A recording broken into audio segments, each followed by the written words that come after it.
So guys ఇప్పుడు మనము ఒక స్టూడెంట్ కమెంట్ చేశాడు 2012 పాస్ అవుట్ ఇయర్ నేను మెన్స్టాక్ నేర్చుకోవచ్చా రెల్స్ మైక్రోసాఫ్ట్ డైనమిక్స్ 365 నేర్చుకోవచ్చా ఏది నేర్చుకోవచ్చు ఇప్పుడున్న సిచ్యువేషన్లో నాకు ఆల్రెడీ లాంగ్ కెరీర్ గ్యాప్ వచ్చింది గవర్నమెంట్ జాబ్ ప్రిపేర్ అవుతున్నాను అన్నట్లు మాట్లాడాడు.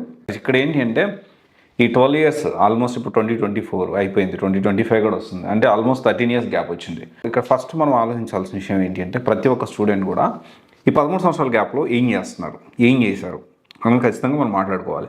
ఎందుకంటే చాలామంది నాకు గ్యాప్ ఉంది, ఆ గ్యాప్లో నువ్వు గవర్నమెంట్ జాబ్ ప్రిపేర్ అయ్యావా లేకపోతే వేరే జాబ్స్ ప్రిపేర్ అయ్యావా ఇవన్నీ కూడా కన్సిడర్ చేసుకోవాల్సిన అవసరం ఉంటుంది. అలా కాకుండా డైరెక్ట్గా నేను 13 సంవత్సరాల గ్యాప్ వచ్చింది అంటే ఏ విధంగా గ్యాప్ వచ్చింది అనేది తెలుసుకోకుండా మన సొల్యూషన్ అనేది వెతకడం కష్టమవుతుంది. అయితే ఇక్కడ ఏంటి అంటే ఈ 13 years gap government job prepare అవుతూ గ్యాప్ వచ్చిన విధంగా కన్సిడర్ చేస్తూ నేను ఈ కంటిన్యూషన్ అయితే చేస్తూ ఉన్నాను వీడియో అనేది. ఒకవేళ మీరు కెరీర్ గ్యాప్ వచ్చి ఇప్పుడు ఏ కోర్స్ నేర్చుకోవాలనుకుంటున్నారు చెప్తే, అంటే పాస్డ్ అవుట్ ఇయర్ తర్వాత వచ్చేసి బ్రాంచ్ దాంతోపాటు పర్సంటేజ్, దాన్ని బట్టి నేను ఏం చేస్తున్నాను అంటే వాటిని మళ్ళీ రీసెర్చ్ చేసి మన ఈ మెయిన్ యూట్యూబ్ ఛానల్లో అండ్ మన ఇన్స్టాలో కూడా మీరు చెక్ చేసుకోవచ్చు. చాలా వీడియోస్ నాన్ ఐటీ నుంచి ఐటీకి వచ్చినాయి అని ఇట్లా కెరీర్ గ్యాప్ వచ్చిన ప్రతి ఒక్కటి నేను సమాధానం చెప్పడానికి ప్రయత్నం చేస్తూనే ఉన్నాను. అండ్ మీరు కమెంట్ చేయండి, డెఫినెట్లీ దాన్ని నేను రీసెర్చ్ చేసి నేను అప్డేట్ చేయడానికి షార్ట్స్ రూపంలో ప్రయత్నం చేస్తాను. అయితే ఇక్కడ దీనికి సంబంధించి ఇక్కడ 2012 పాస్డ్ అవుట్ మెన్స్టాక్ ఎంఎస్ డైనమిక్ 365. జనరల్గా ఏంటి అంటే మెన్స్టాక్ అనేది మాంగోడిబి, తర్వాత ఎక్స్ప్రెస్, తర్వాత రియాక్ట్, express.js, రియాక్ట్ అండ్ నోడ్.js ఈ 4 కాంబినేషన్లో మెన్స్టాక్ అనేది ఉంటుంది. అయితే ఇక్కడ ఏంటి అంటే ఈ మెన్స్టాక్ కంప్లీట్లీ కోడింగ్ ఉంటుంది. ఇక్కడ మనం కెరీర్ గ్యాప్ వాళ్ళు ఈ కోడింగ్ నేర్చుకొని ఈ ఎక్స్పీరియన్స్ క్యాండిడేట్లకు వెళ్ళాలి అంటే కష్టమవుతుంది. అందుకని ఇక్కడ ఏంటి అంటే మెన్స్టాక్లో కూడా ఆపర్చునిటీస్ కూడా ఒక 3 ఇయర్స్ ఎక్స్పీరియన్స్ 2 ఇయర్స్ ఎక్స్పీరియన్స్ ఉన్న వాళ్ళకి కొంచెం ఆపర్చునిటీస్ ఉంటాయి. ఫ్రెషర్స్ అంటే కంప్లీట్లీ 0 ఎక్స్పీరియన్స్ ఉన్న వాళ్ళకి అయితే కష్టమవుతుంది. మళ్ళీ 2 ఇయర్స్ 3+ ఉన్న వాళ్ళకి కాల్స్ ఎక్కువ ఉంటాయి. కాకపోతే ఆ ఎక్స్పీరియన్స్ అనేది మనం చూపించుకొని వెళ్ళాల్సి ఉంటుంది. వేరియాస్ ఎంఎస్ డైనమిక్స్లో కూడా అలాగే ఉంటుంది. దీంట్లో కోడింగ్ అనేది తక్కువ ఉంటుంది. ఒక 1 మంత్ 40 డేస్ 2 మంత్స్లోనే మనం నేర్చుకోవచ్చు. వేరియాస్ మెన్స్టాక్ నేర్చుకోవడానికి మనం మినిమం 4 to 5 months పడుతుంది. వాట్ ఎందుకంటే రియల్ టైం ప్రాజెక్ట్స్, ఎందుకంటే కోడింగ్ ఉంటుంది, ఇది తెలుసుకోవడానికి మినిమం ఒక 4 months అయితే మినిమం పడుతుంది. వేరియాస్ ఎంఎస్ డైనమిక్ 365 విషయం చూసుకుంటే వితిన్ 45 days 2 monthsలో కూడా మనం నేర్చుకొని దీంట్లో కూడా సేమ్ దీనిలాగే 2 years 3 years వాళ్ళకి కాల్స్ ఎక్కువ ఉంటాయి. బట్ ఏంటి అంటే మనం నేర్చుకొని దీని సైడ్ వెళ్ళడానికి అవకాశాలు అయితే ఎక్కువ ఉంటాయి. అండ్ తర్వాత విషయం చూసుకుంటే జాబ్ రోల్స్ మెన్స్టాక్లో అయితే మెన్స్టాక్ డెవలపర్గా, జావాస్క్రిప్ట్ డెవలపర్గా, ఫుల్ స్టాక్ డెవలపర్గా మనం వెళ్ళొచ్చు. వేరియాస్ మన ఎంఎస్ డైనమిక్ 365 చూసుకుంటే ఇది ఒక సిఆర్ఎం టూలు, దీంతో పాటు సిమిలర్గా ఉన్న సిఆర్ఎం టూల్ సైడ్ మనం వెళ్ళడానికి అవకాశం ఉంటుంది. సేల్స్ ఫోర్స్ కానీ లేకపోతే తర్వాత మనం చూసుకుంటే రీసెంట్గా జోహో బాగా పాపులర్ అవుతుంది, ఇండియన్ కంపెనీ సిఆర్ఎం అది. అండ్ మన హైదరాబాద్లో కూడా రీసెంట్గా కొత్త ఆఫీస్ అనేది ఓపెన్ చేశారనమాట జోహోది.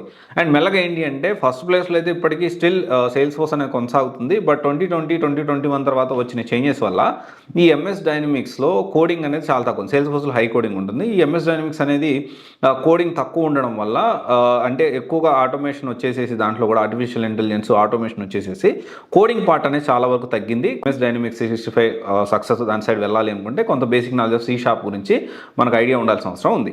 అండ్ ఇంకోటి వచ్చేసి ఏంటి అంటే ఇక్కడ పాసిబిలిటీ చూసుకుంటే ఇక్కడ మెన్స్టాక్ నేర్చుకొని మనం జాబ్ తెచ్చుకోవచ్చా అంటే ఎస్, జాబ్ తెచ్చుకోవచ్చు. అండ్ ఫర్దర్గా మనం కూడా రియాక్ట్ చేయొచ్చు. అండ్ మళ్ళీ ఫారెన్ వెళ్ళాలన్నా కానీ ఈ రియాక్ట్ సైడ్ కొంచెం ఎక్కువ ఆపర్చునిటీస్ అనేవి మనకు అక్కడ ఉంటాయనే విషయం మర్చిపోవద్దు. వేరే ఎంఎస్ డైనమిక్ 365 కూడా బాగానే ఉంటుంది. ఇప్పుడు ఇక్కడ కూడా కాల్స్ అనేవి బాగానే ఉన్నాయి. అండ్ కాకపోతే ఇక్కడ మనం అర్థం చేసుకోవాల్సిన విషయం ఏంటి అంటే ఈ 10 years మన కెరీర్ గ్యాప్ అనేది 10 years ఎలా ప్లాన్ చేసుకున్నాం అనేది కూడా ఇక్కడ మ్యాటర్సే. అండ్ చాలామంది ఇక్కడ ఇంకొక విషయం వచ్చేసి ఏంటి అంటే శాలరీస్ ఎలా ఉంటాయి అంటే yes, both are having very good salaries విషయంలో ఎలాంటి ప్రాబ్లం లేదు. అండ్ 4+ years వాళ్ళకి మెన్స్టాక్ వాళ్ళు బాగా అంటే లైక్ ఒక 15 lakhs 20 lakhs తీసుకున్న వాళ్ళు కూడా నాకు తెలుసు. వేరియాస్ ఎంఎస్ డైనమిక్ 365లో కూడా సేమ్ 15-20 లక్షల వరకు మినిమం 5 years 6 years ఎక్స్పీరియన్స్ ఉన్న వాళ్ళకి అంతా డ్రా చేసే వాళ్ళు కూడా ఉన్నారు. అండ్ ఇంకోటి వచ్చేసి ఏంటి అంటే ఈ 10 years చాలా వరకు ఏంటి అంటే ఈ 10 years గ్యాప్ వచ్చింది. అక్కడ గ్యాప్ విత్ అంటే మనకి ఇక్కడ ప్రతి ఒక్కడానికి ప్రూఫ్ ఆఫ్ ఎవిడెన్స్ ఉండాలి. ప్రూఫ్ ఆఫ్ ఎవిడెన్స్ అంటే డాక్యుమెంట్స్ ఉండాలి.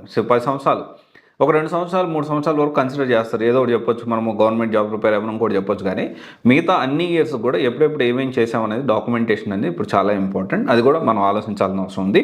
దీంతోపాటు కోడింగ్ తక్కువైన స్నాప్ లాజిక్, డెల్ భూమి ఇలా చెప్పుకుంటూ పోతే డెవాప్స్, డేటా సైన్స్ కూడా మనం నేర్చుకోవచ్చు. డేటా సైన్స్ కూడా మనం నేర్చుకొని ఫ్రెషర్గా ఇట్లా ఇంటర్న్షిప్ త్రూ వెళ్ళొచ్చు, డేటా అనలిస్ట్ వెళ్ళొచ్చు, తర్వాత టెస్టింగ్ వెళ్ళొచ్చు, సేల్స్ ఫోర్స్ వెళ్ళొచ్చు, సైబర్ సెక్యూరిటీ వెళ్ళొచ్చు. ఇలా చెప్పుకుంటూ పోతే ఒక 50 నుంచి 70 కోర్సు ఉన్నది. మనం మాట్లాడుకుంటూ పోతే ఇన్ డీటెయిల్గా మాట్లాడుకుంటూ పోతే 50 to 70 కోర్సెస్ పైనే ఉంటాయి, తక్కువ ఉండవు.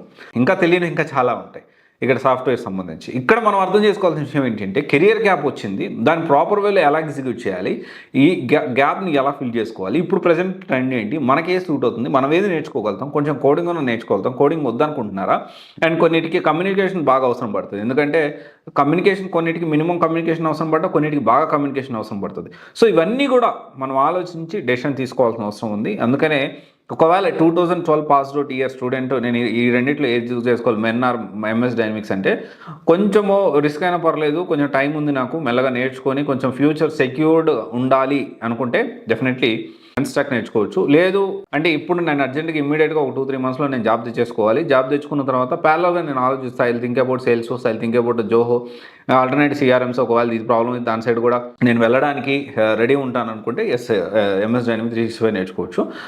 ఇంకొక విషయం ఏంటి అంటే ఈ రెండు కోర్సుల్లో కూడా మనం ఆలోచించాల్సిన విషయం ఏంటి అంటే సాఫ్ట్వేర్ ఇండస్ట్రీకి వచ్చేటప్పుడే మనకు మైండ్ సెట్ రావాలి. ఏంటి అంటే మనకు జాబ్ అప్గ్రేడ్ అవుతానే ఉండాలి. మీకు తెలుసో లేదో ప్రతిరోజు నేను ఒక క్వాలిటీ టైం పెట్టుకుంటా, మినిమం 3 నుంచి 4 గంటలు నేను కొత్త విషయాలు తెలుసుకోవడానికే కూర్చొని నోట్ చేసుకుంటూ, స్టడీ చేస్తూ, ఆర్టికల్స్ చదువుతూ. ఎందుకంటే నాట్ ఓన్లీ సాఫ్ట్వేర్ ఇండస్ట్రీ దీని గురించే కాదు, నేను సివిల్స్ గురించి, గవర్నమెంట్ జాబ్స్ గ్రూప్ 1 గ్రూప్ 2 గురించి కూడా ప్రతిరోజు అసలు ఏం జరుగుతుంది, ఇండస్ట్రీలో ఏం జరుగుతుంది, ఎట్లుంది సిచ్యువేషన్, ఏంది, ఢిల్లీలో ఎట్లుంది, హైదరాబాద్లో ఎట్లుంది, బెంగళూరులో ఎట్లుంది, అండ్ ఈ సాఫ్ట్వేర్ ఇండస్ట్రీ కంపెనీ డైరెక్టర్స్తో, సీఈఓస్తో, కంపెనీస్ ఎస్టాబ్లిష్ చేసిన వాళ్ళతో ఎప్పటికప్పుడు మల్టిపుల్ థింగ్స్ నేను వాకప్ చేస్తూనే ఉంటా, మాట్లాడుతూనే ఉంటా. దిస్ ఈజ్ వాట్ అనమాట. ఇక్కడ చెప్పదలుచుకుంది ఏంటి అంటే ఇండస్ట్రీ ఏదైనా మనం ఎప్పటికప్పుడు అప్డేట్ అవుతేనే మనకి ఫ్యూచర్ అనేది ఉంటుంది. ఎస్పెషల్లీ సాఫ్ట్వేర్లో అది కొంచెం ఎక్కువ ఉంటుంది, ఎప్పుడూ కొత్తగా నేర్చుకుంటానే ఉండాలి. ఒకటే గుర్తుపెట్టుకోండి, మనం ఎర్నింగ్ ఎక్కువ ఉండాలంటే ఫస్ట్ లెర్నింగ్లో ఉండాలి ఎప్పుడు. Okay, all the best. Thank you. This is Raj signing off.